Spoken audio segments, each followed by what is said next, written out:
Good morning. Before we get started, this just in. There's a family who would like to be... my mic was on. I flipped the switches. Hello. All right. Before we get started, there's a family who would like to be identified with us. Bobby and Brianna Guerrero over here with little Harper. If y'all like to stand up real quick just so we can see you. They've been visiting with us for a while. So if you get a chance, go over and get to know them. Great family. Last week, we talked about renewing of our minds, being spiritually transformed, and the goal of being transformed, and how this is an ongoing process. It's ongoing. You know, this isn't something that we just stop. Because as with all things in life, if we're not getting stronger, if we're not physically growing, we die. It's true for plants, it's true for people, it's true for animals. If you're not growing, if you're not developing, if you're not getting stronger, you're going to die. Are we growing? And are we being transformed? Are we being renewed? As we sang earlier, are we being restored? In meetings that I've had with the elders, they've wanted us to have the attitude of self-evaluation, of growth, of taking an honest look at ourselves individually and seeing where we are spiritually and our relationships with God and our relationships with each other, and seeking to perform God's work here on earth. How are we doing? How are you doing? How am I doing? How are we doing individually? You know, the idea of self-evaluation can be scary for some. I mean, if you're in the workforce, you look forward to your evaluation you get from your superiors. Well, some people do, some people don't. You know, we're in the football playoff season. The Texans won yesterday, George? They do? Okay. Yeah. But for all those teams that lose, and even for whoever ends up winning the Super Bowl, guess what they're doing right after the season up until the following football season? That is going back and looking at mistakes that were made, looking at ways that improvements can also be made so that they can come back to the next season even better than what they were before. Evaluation is good. Evaluation is healthy. But I'm not going to evaluate you. I mean, there's enough critics in the world. That's not my goal this morning. My goal this morning is to introduce a theme to you, because we're going to be looking at this a few times through this next year, the idea of self-evaluation. And what I wanted to do this morning is to offer you 20 questions that I want you to ask yourself. It's nobody else's business except yours and God's. But I want you to ask these questions yourself, so that, again, as we move on through the year, and as we go back to this idea of self-evaluation, we can take a chance to take a really good, honest look at ourselves, to see where we are, to see where we need to be, to see maybe where our weakness is, also to see where some of our strengths are, and just so that we can keep going, getting better, getting stronger, and continuing to develop in ways in which God would have us develop. So that's what's going to be on tap for this morning. So we're going to go through this now. 20 questions. Number 1. When was the last time we read our Bibles for the sheer joy of reading it? Not because someone told me to, not because I feel obligated, but because I want to.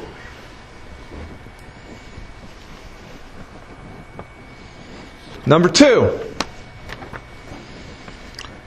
When was the last time we visited the sick, the shut-in, and the imprisoned? If you read the teachings of Christ, we find out when we do these things, which on the surface might not seem like a really big deal, We're doing them from Christ Himself. It is important.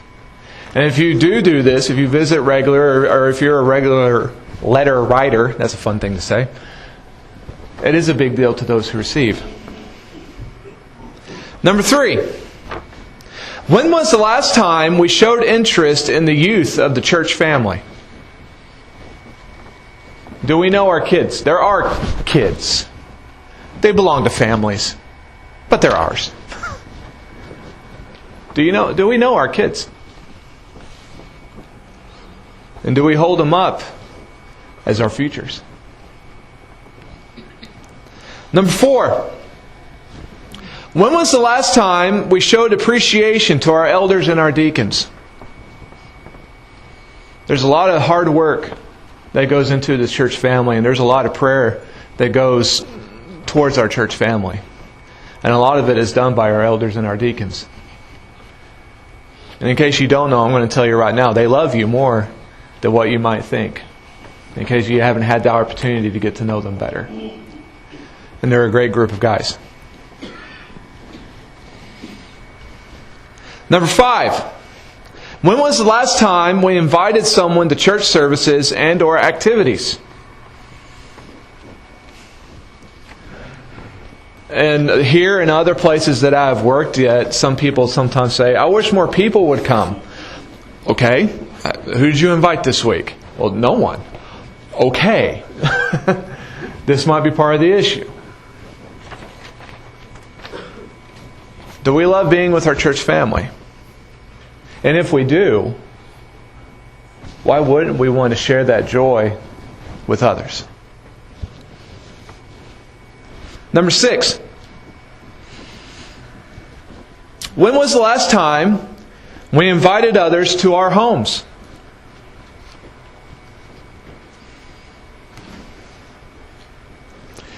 Number 7. When was the last time we made new friends within our church family?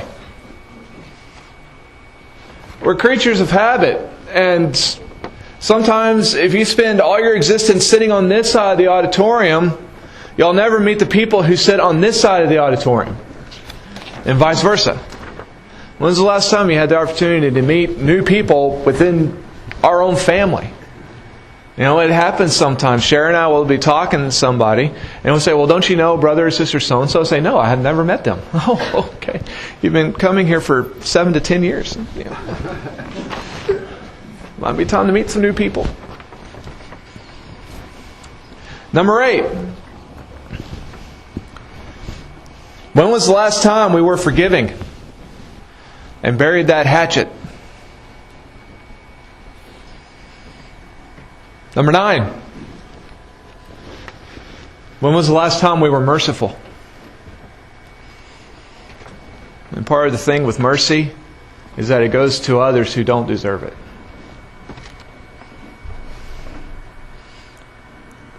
Number 10. When was the last time we shared our hope of Christ with others? I like what Tim said earlier. You know, opportunities abound. Jesus said that in John 4. After he got done talking with the Samaritan woman, she goes off excited back to her village. The disciples come back trying to get Jesus to eat something because he was hungry and he's been traveling. You know, road snacks was popular back then like it is today. And Jesus looked around and said, you know, I'm eating food that you do not even realize. Because he's doing the work of the Father, something that just popped up. An opportunity that popped up. To share hope. When was the last time that we shared the hope of Christ with others? Because the thing is that, you know, if you're raised in a Christian home, it might be a little different. But if you weren't, and you have a relationship with God today, chances are it's because someone shared their hope with you. And future Christians, they're going to be future Christians because someone is going to share their hope with them. Who are we sharing our hope with? Do we have hope? And if we do have hope, why would we want to keep it to ourselves? Number 11. When was the last time we fasted and prayed to God? You go back and read Acts. Fasting and praying were activities that were done repeatedly. I find it interesting. I heard a great speech once by an American historian who talked about how when this country was being formed, some of our political leaders were writing to churches and instructing them, have your flocks join us in fasting and praying as we try to get our minds right in order to form this nation. Now think about that for a minute. Politicians actually trying to work in concert with churches in order for something good to happen. Wow. When was the last time we fasted and prayed before God?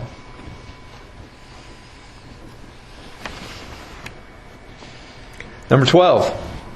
When was the last time we served with humility?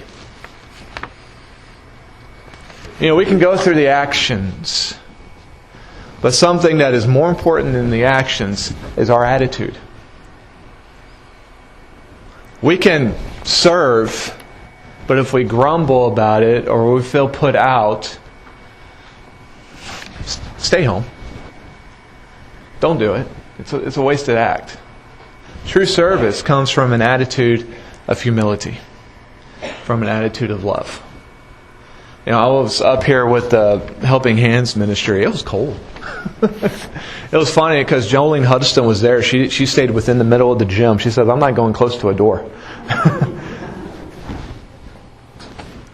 But, all of us that were serving, there was no grumbling going on. And we all come from different walks of life. But on that day, those of us who were carrying stuff out to people's cars, we were bag boys. And there was nothing wrong with that. It was with an attitude of humility by people who wanted to be there to serve. And when we have the list that pops up of things, servants that we need for our church family, it's an opportunity to serve. And when anybody comes to us with a request, or if somebody comes to us personally and says, can someone help me with such and such? It's an opportunity to serve.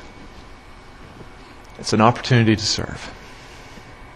Jesus was not above service, lowering himself down to the foot washer and the one who cared about children. When was the last time that we served with humility? Number 13. When was the last time we worshiped with joy? Are we glad to be here? Are we happy to be... Not the building. Are we happy to be with our Christian family? Are we happy to be praising God? Are we happy to be worshiping? Are we happy to be communing together? Back in the day, the communion, during the days of Roman persecution, the communion, the attitude that went into the communion, it was like homecoming at a college. It was a time of saying, we made it through another week. It was something that tied them together as brothers and sisters in Christ. And the attitude was joy. Do we worship with joy? When was the last time, this is number 14, when was the last time we were led by faith? We were led by faith to do something. I laugh about it, but in my ministry career, we lived in New Mexico, Oklahoma, and now in the Valley. And it's funny to me because every time we've moved, someone always asks us, why would you want to move there? It was true in New Mexico, when we moved to Oklahoma, the New Mexicans said, why would you want to move there? And then we said, we're coming down to the Rio Grande Valley, and people in Oklahoma were saying, why would you want to move there? It was like, it was one of those feelings of, goodness sakes, we can't move anywhere that makes anybody happy. Risks involved with life. People who never take a risk in life, you know what they end up doing? Nothing. Nothing. That's not true. That's not true. They do something.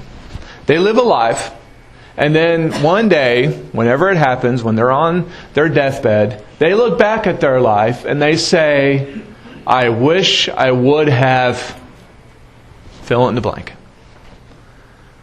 By the end of life, all they have with them is the regret from the chances that they didn't take when they could have. When was the last time that we were led by faith to do something? Number 15. When was the last time we squashed anger with love?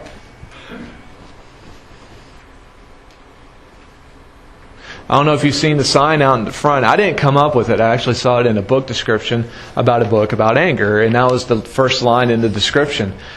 Anger is one letter shy of danger.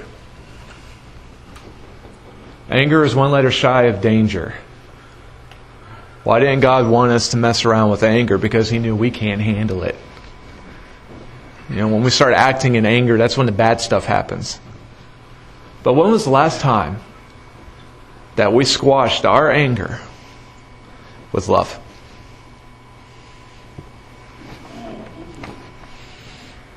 Which leads us to number 16. When was the last time we let old hurts go?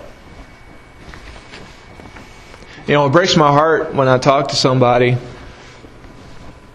about God, and they say, yeah, I tried going to church once, but someone made me mad, and so I never stepped foot again in the door. I say, well, when did this happen? Oh, about, 1970s.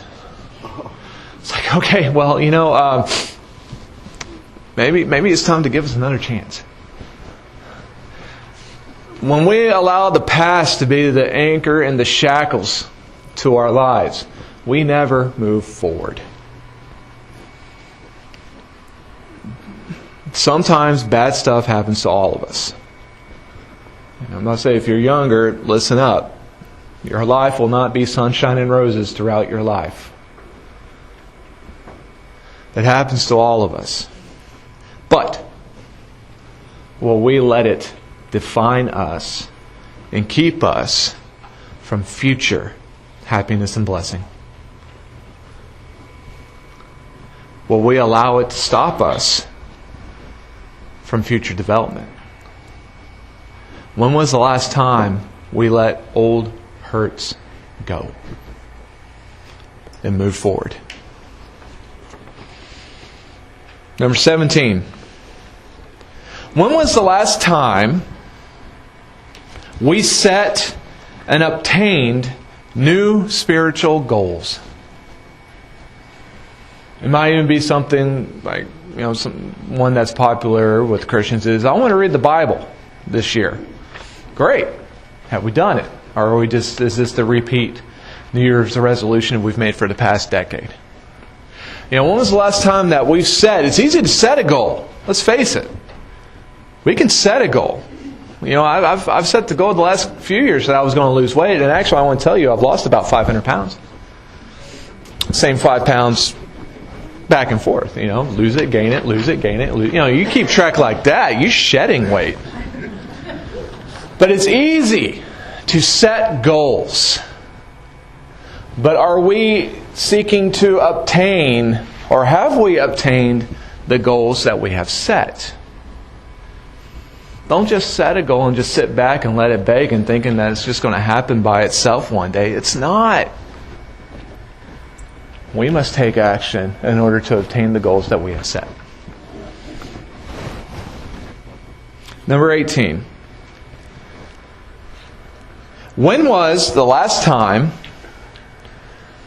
we encouraged others to greater spiritual growth?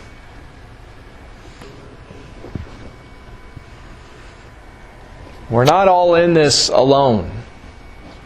We have our spiritual family with us. God is always with us, and God in His infinite wisdom blessed us with a family. And the family, along with God, also helps us get through life. Now, we're not allowed to just be takers in this relationship. When was the last time that we personally encouraged others to greater spiritual growth? Are we helping each other get better? Number 19. When was the last time we gave with faith and gladness above fear and irritation. Now, again, this is one of those attitude questions, and attitudes can be quick as lightning. As Tim was talking about earlier, when a gentleman comes, your typical first thought is, okay, someone's looking for some sort of handout. Guess what? It happens at churches. We get people who come to our door through the week. You want to guess the percentage of people who are asking for money or goods in some way, shape, or form?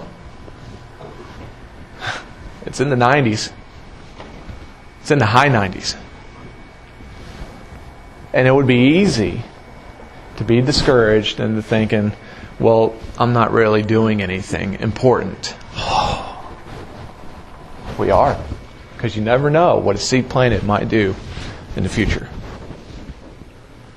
When's the last time that we gave with faith and gladness above fear and irritation? With the eye roll and the sigh and say, oh, all right. Nah, just go do it. And number 20. When was the last time we spiritually evaluated ourselves and sought to make improvements? As the Wolf brand chili commercials used to say, well, that's too long. Because again, this is something that we need to be constantly doing, constantly striving for.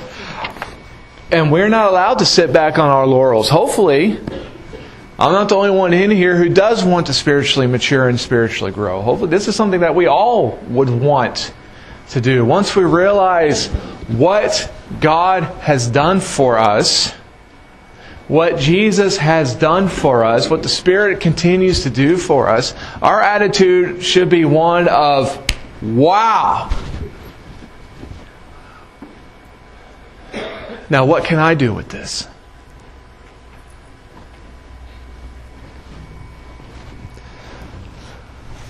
We've been called to spiritual greatness, spiritual maturity, but it does not happen on its own. And I pray, again, this is going to be one of those themes of 2017. I pray that as we move forward in this year, we evaluate ourselves. We take some time to take a really good, hard look at ourselves, to strive to see where we really are with full honesty and disclosure. Again, this is between you and God. Take a look. Evaluate yourself. And seek to mature. As we offer the invitation this morning, I have a couple other questions. When was the last time you realized God is in control? Fear and doubt are things that can run rampant, and they're very contagious, very distracting. But do we understand that God is still in control? Do we believe that? And do we live our lives according to that truth? Which leads us to the other one. When was the last time we realized that God does love us? That's what the cross was all about, God's love for us. When we sit back and we realize God did not have to do a thing for us. Nothing. He didn't even have to create us back in the day. But He chose to, out of love. And everything that He has done for us since has been out of love. And He's calling us home out of love. Jesus died on the cross because of His overwhelming love for us. And the Spirit continues to guide us through His overwhelming love for us. This morning, as we offer the invitation, if you have not experienced God's love, if you have not had your sins washed away, if you have not been able to do that and arise a new creature, free from the life of sin, we invite you to come down so that we may assist you with that this morning. But whatever need you have, would you please come down as we stand and as we sing.